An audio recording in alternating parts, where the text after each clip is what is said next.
tous, bienvenue dans ce nouveau rétexte Fil Agile. J'espère que vous allez bien.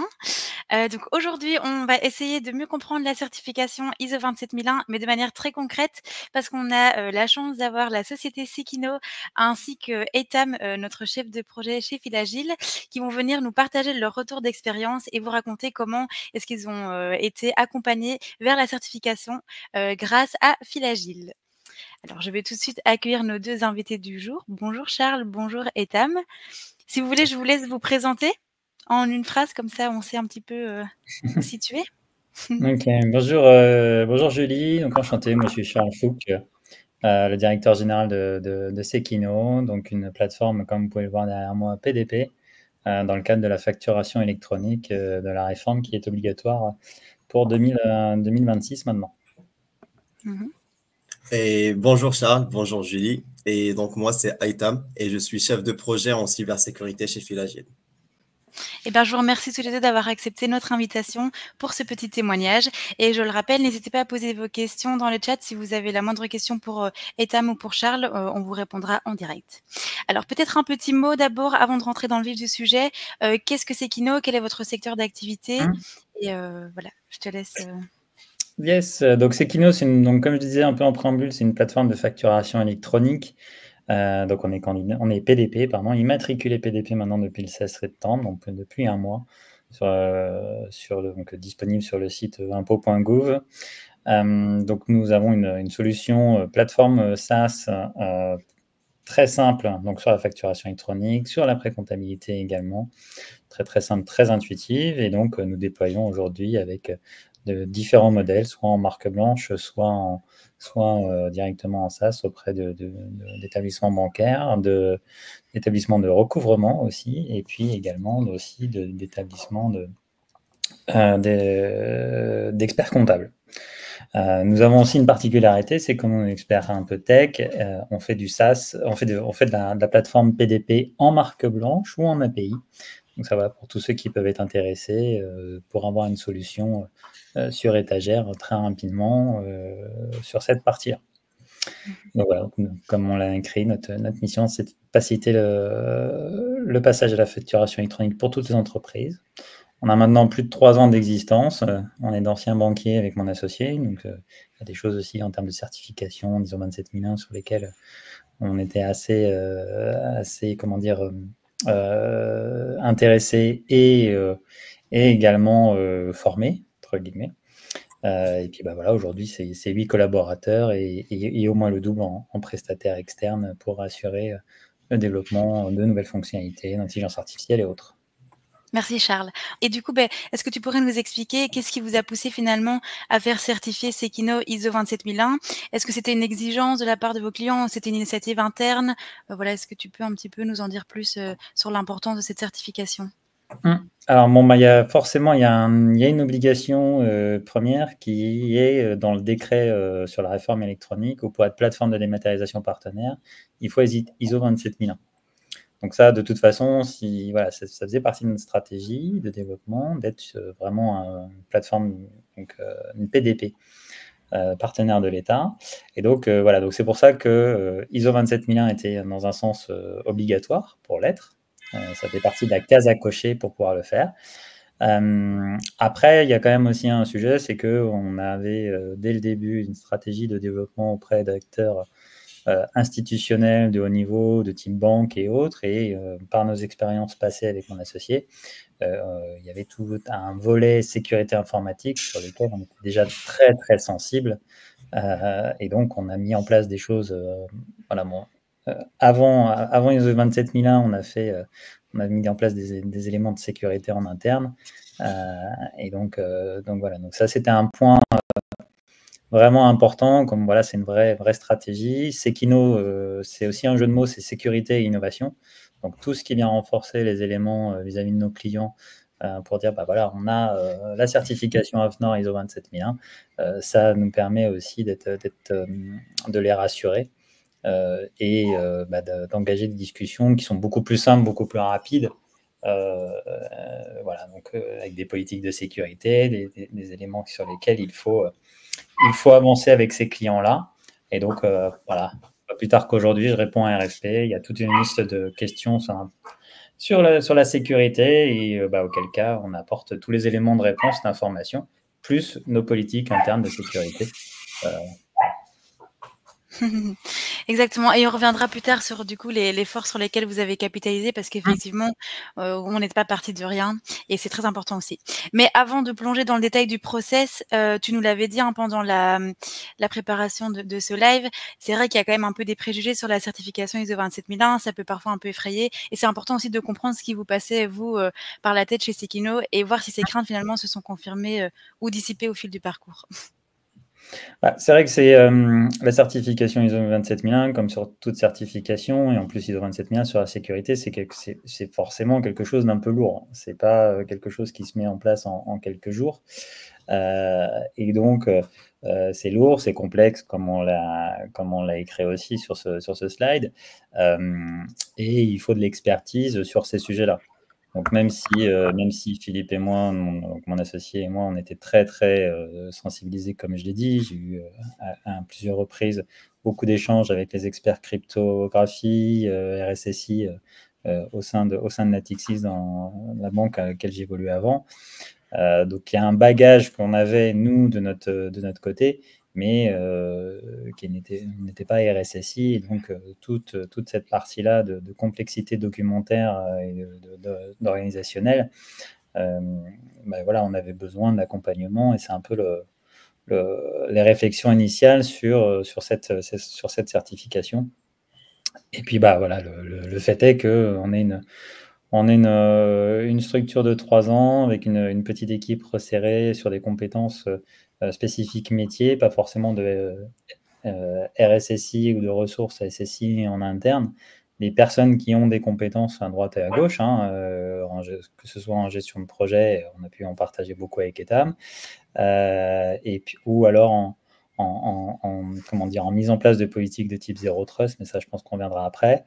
Voilà, il y a beaucoup de choses qu'on avait, nous, déjà en interne sur cette partie-là, mais il fallait surtout organiser, structurer et être en capacité de répondre. Donc, voilà, c'est des choses sur lesquelles, voilà, faut bien avoir effectivement ça en tête. Néanmoins, quand on prend les étapes une à une, voilà, ça se fait bien, quoi.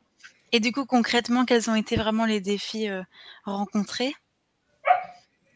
Nous, voilà, ça a été vraiment d'intégrer cette partie certification dans notre plan de développement, parce que d'un côté, on a des développements informatiques, des développements business à faire, et avec une charge de travail relativement importante. Et de l'autre, voilà, c'est quand même cette certification à passer, à mobiliser et des ressources. Voilà, je parlais de Zero Trust, notre CTO qui a une très forte appétence pour cette partie-là. Voilà, il a dû quand même se mobiliser sur le sujet quelques jours pour pouvoir bien les implémenter, bien documenter également aussi, c'est très important.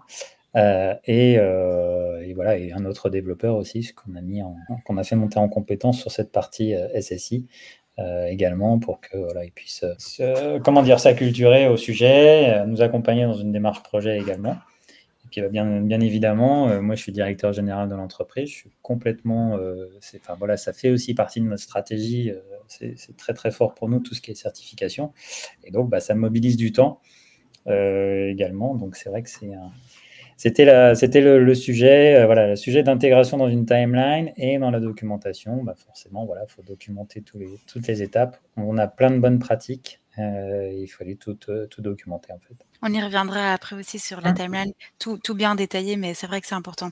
Et du coup, est-ce que par rapport aux appréhensions que vous aviez, est-ce que finalement ça a un peu influencé votre décision de faire appel à un accompagnement? Et aussi, qu'est-ce qui a motivé que vous choisissiez Fil Agile finalement pour vous faire accompagner? Très clairement, comme je disais, on est très sensible, mais on n'est pas expert. Donc, je pense qu'il est important pour pouvoir avoir ce genre de sujet et minimiser en quelque sorte les risques d'une obtention d'une certification ISO 27001. Autant se faire accompagner par des personnes dont c'est le métier, qui font ça tous les jours. Donc voilà, donc ça c'était pour nous, c'était un plus de le faire. on aurait peut-être pu le faire. Maintenant, ça nous aurait demandé beaucoup, beaucoup plus de ressources chez nous, parce qu'il faut monter en compétence sur l'ensemble des éléments. Et au final, ça aurait demandé voilà, certainement beaucoup de temps, d'investissement de notre côté, qui peut-être aurait été plus élevé que l'investissement de l'accompagnement. Mhm. Donc voilà, donc on pouvait continuer à avancer dans notre développement commercial et technologique, tout en ayant cet accompagnement à côté, ce qui n'aurait certainement pas été le cas si on avait fait nous-mêmes. Mhm. Donc voilà, après voilà, là, effectivement la bonne compréhension de notre contexte, d'entreprise et de notre contexte lié à la réforme de la facture électronique aussi, qui a été repoussée. Donc voilà, une capacité d'adaptabilité et d'agilité des équipes et notamment des TAM qui nous a bien accompagnés pendant un bon mois à temps plein sur lequel voilà, on a fait des très belles choses ensemble dans un temps record. Merci Charles. Et avant de plonger dans les détails de la timeline spécifique à Sekino, Etam, est-ce que toi tu pourrais un peu nous parler des étapes clés d'un processus? Donc quelles sont les phases essentielles à considérer dès qu'on se lance dans un projet de certification? Oui, bien sûr, Julie. Donc, pour faire simple, donc de manière générale, les étapes pour un projet d'accompagnement ISO 27001 sont les suivantes.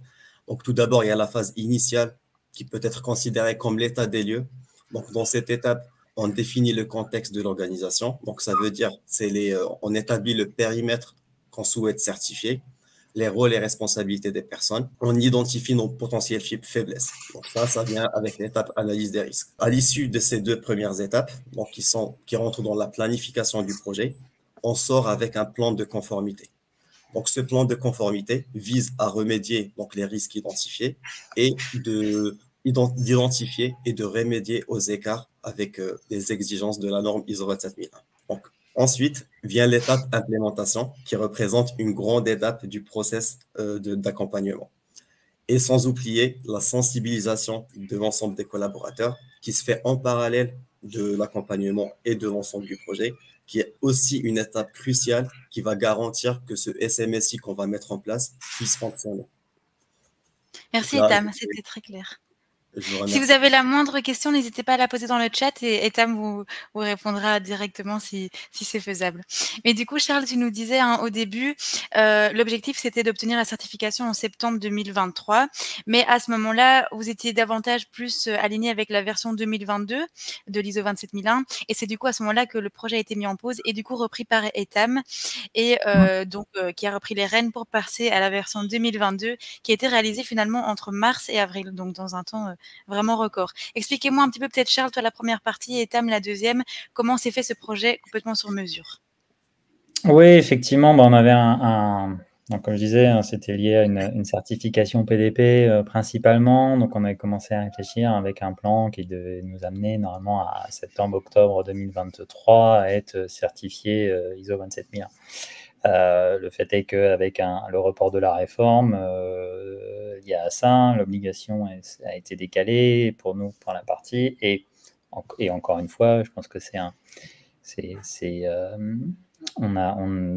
projet qui est quand même assez lourd, il faut bien le prendre en compte, hein, bien évidemment, qui mobilise des ressources en interne. Et donc, on a décidé de mettre à la fois en pause le projet d'un point de vue, développement commercial et technologique, nous, de notre côté. Et aussi, comment dire, le fait que la version 2022 nous permettait justement d'être ISO 27001 et de ne pas avoir à repasser une version complète ISO 27001 avant septembre 2026, qui est l'échéance de la mise en place de la réforme de la facture électronique.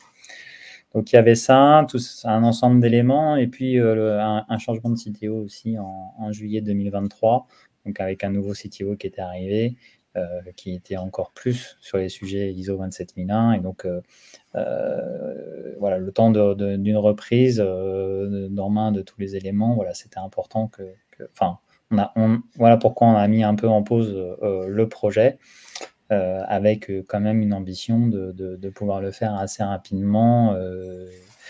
Et aussi lié, alors il y avait un autre point peut-être important, c'était aussi que la plupart des auditeurs AFNOR étaient complètement, ou des auditeurs d'autres structures, étaient complètement bookés jusqu'au 31 mars 2024 en raison de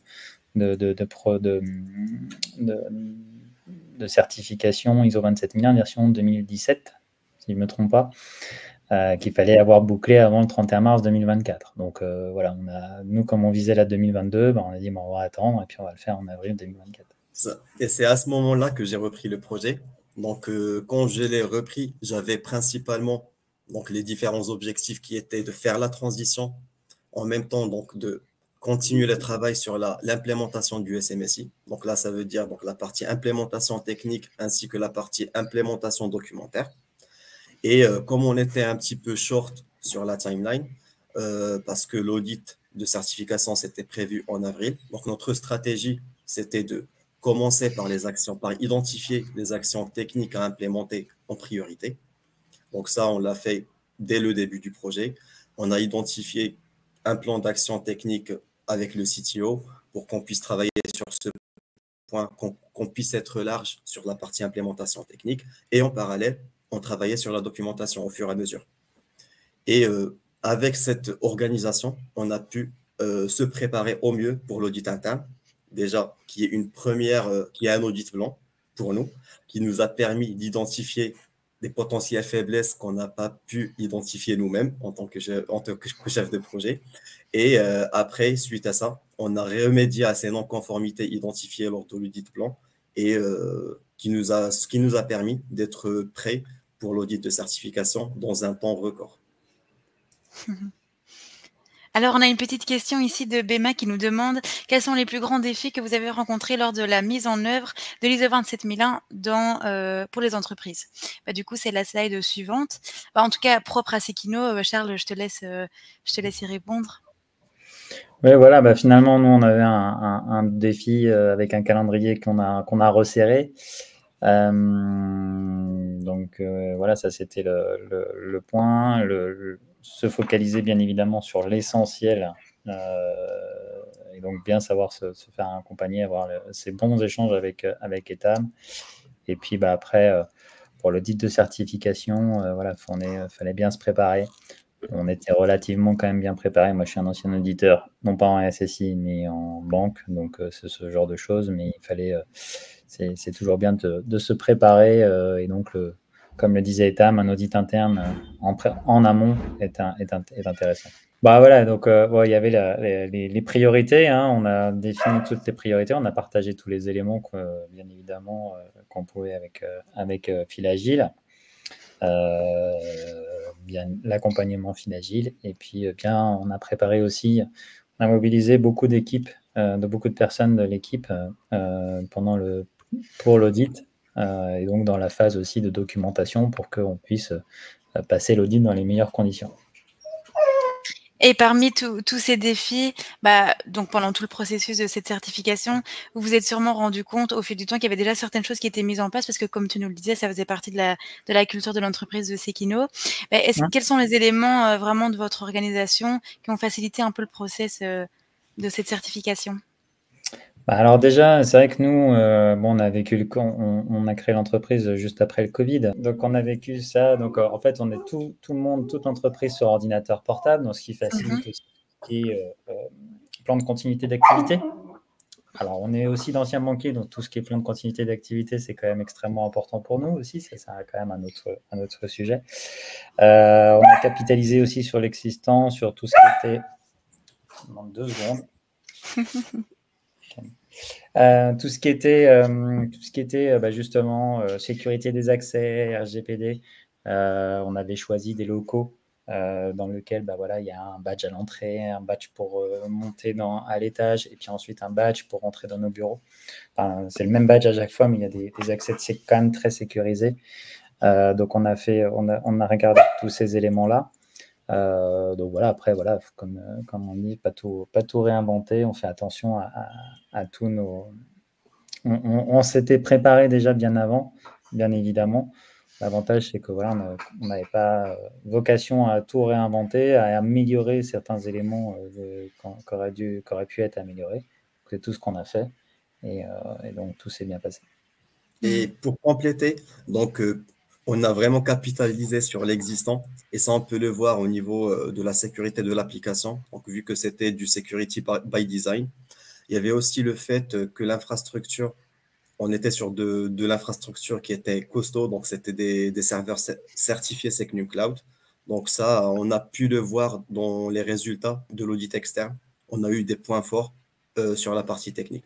Ça, on va les voir dans les slides suivantes concernant les résultats. Exactement. Eh ben, dis-nous, Etam, c'était quoi les résultats, du coup, la conclusion de cet audit? Donc, vu le temps serré et le temps record de certification, je peux dire que c'est des résultats très satisfaisants. On a fini avec 2 non-conformités mineures, ce que je trouve tout à fait logique parce que c'est un SMSI qui était très, très, très mature. Donc, forcément, il doit y avoir des incohérences, des petites gaffes à gauche, à droite. Et donc, ça, c'était purement organisationnel. Les 7 points forts, c'était des points forts sur la partie technique. Donc, ça, on a bien profité de ce qui existait déjà, qui était bien sécurisé. Les pistes Et de progrès, ouais, Tam, je pense aussi, ce qu'il faut dire, c'est que dans les points forts, il y a eu justement tout l'engagement de la direction exactement. sur le sujet. Je pense que c'est un point qu'il faut aussi, bien évidemment, vous l'avez senti, hein, moi, c'est moi qui participe, donc c'est en tant que directeur général. Donc, c'est vraiment un des points forts, c'est l'engagement de la direction, et que c'est une vraie stratégie d'entreprise. Donc, ça, c'est un point je pense qu'il faut mettre en avant par rapport à ça. Ça, tout à fait.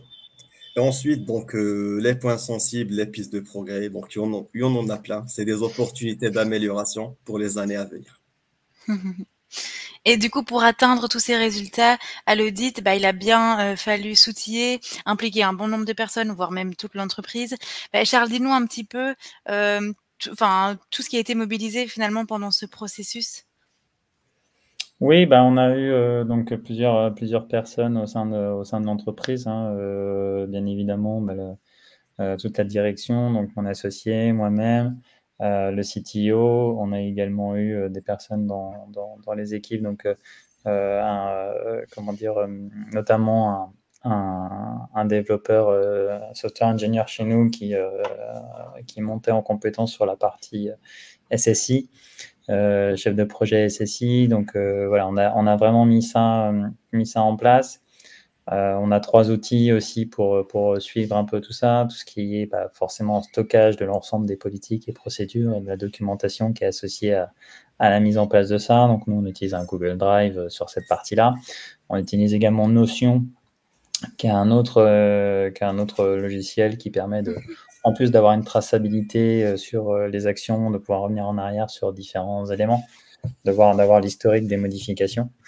Donc ça, c'est aussi un point intéressant. Et puis, on a un outil qui s'appelle Stellar, qui est super et que j'ai pu montrer à d'autres personnes qui sont impliquées dans le SMSI, dans ce genre de choses, et qui sont experts en gestion de la sécurité dans les entreprises et qui trouvent vraiment l'outil très, très intéressant dans la simplicité, la documentation, tout ce qui tourne autour de cette gestion du SMSI, en fait.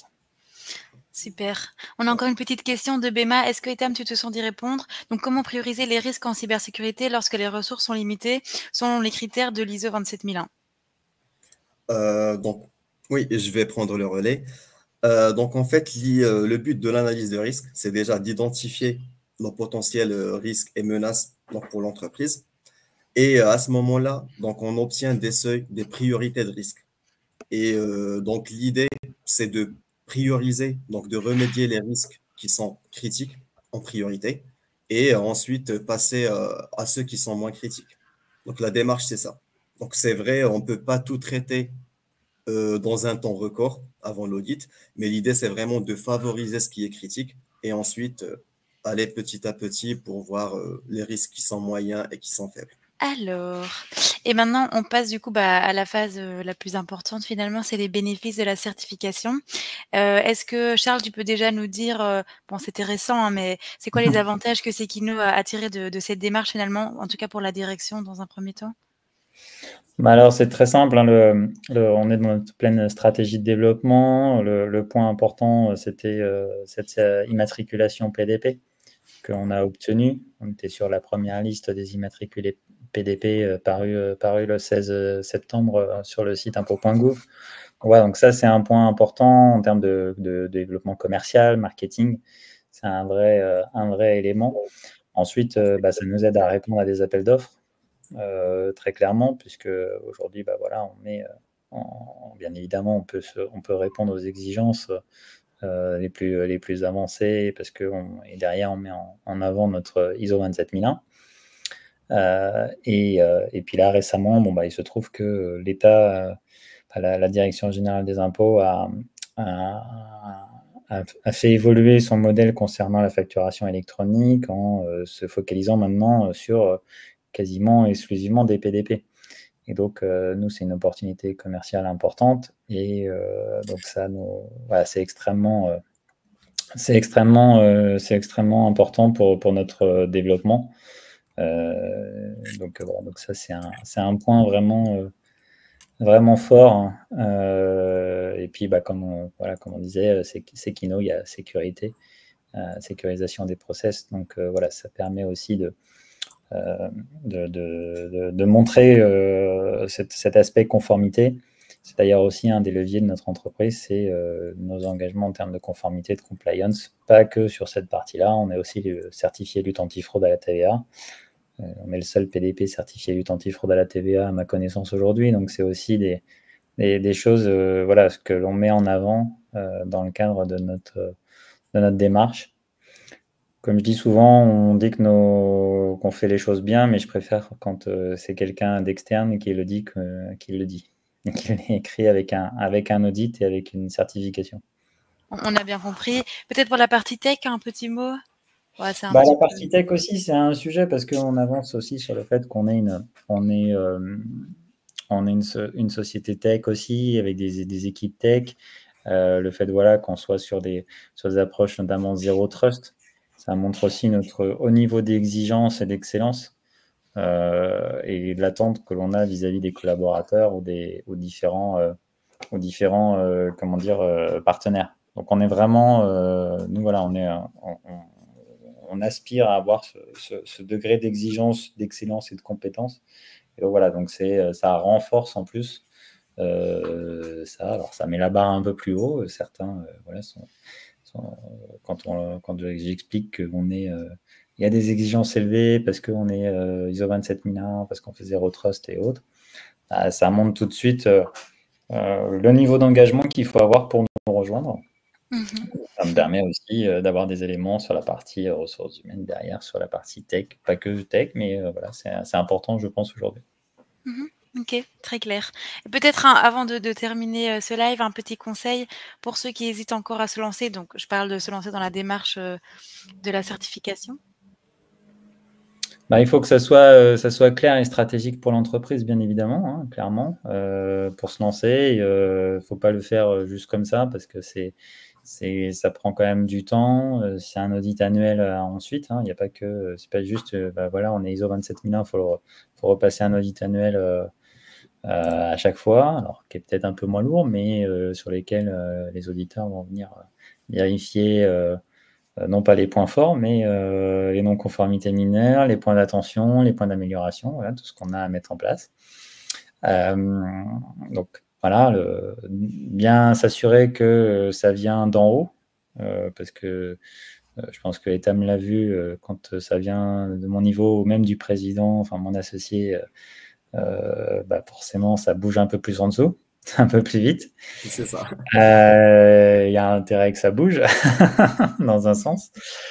Et puis après, voilà, faut bien s'équiper avec les bons outils. Aujourd'hui, on a la chance d'avoir des éléments intéressants.